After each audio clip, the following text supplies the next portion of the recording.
L'homme brisé. Que peut-il rester d'une lutte contre les vents des hauteurs? Qui s'y risque doit savoir que de terribles créatures y vivent. L'univers est un monstre au ventre infini, et nous nous y retrouvons coincés à jamais. Matière qui se transforme, forme sans forme, délirant avec prétention dans les dédales de nos rêves imbriqués. On se réveille un matin, et on a l'insolence d'avoir tout compris.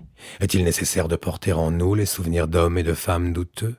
Est-il nécessaire de dîner à la même table que ces faux sourires, de se laisser faire par ces codes d'amitié, d'amour et de famille? Se supporter ou s'aimer? Sommes-nous là pour affirmer la vérité claire et pure qui est en nous, ou de faire d'elle l'esclave d'un complot hypocrite et oppresseur? De la laisser mourir en nous, avec nous? Celui qui ne cherche pas l'authenticité est le prisonnier incontestable de la médiocrité. En voulant chercher la justice, il se retrouve à la bafouiller. Il n'y a pas plus fasciste que les révolutionnaires. Il suffit d'être dans leur rang. Tout criminel se croit être un homme de bien, et tout homme de bien se croit criminel. L'un est heureux, le deuxième vit dans la culpabilité. Homme brisé. Mais dites-moi, avez-vous vraiment sous-estimé la force du Dieu caché, de ses 1000 visages?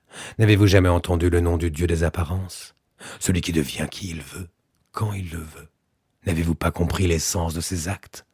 Quand on brise un homme, une lumière sombre jaillit de lui, un chaos dévastateur. Mais quelle clémence, quel ultime sacrifice! Il détourne son regard dévastateur de vous pour vous épargner. Comprenez-vous?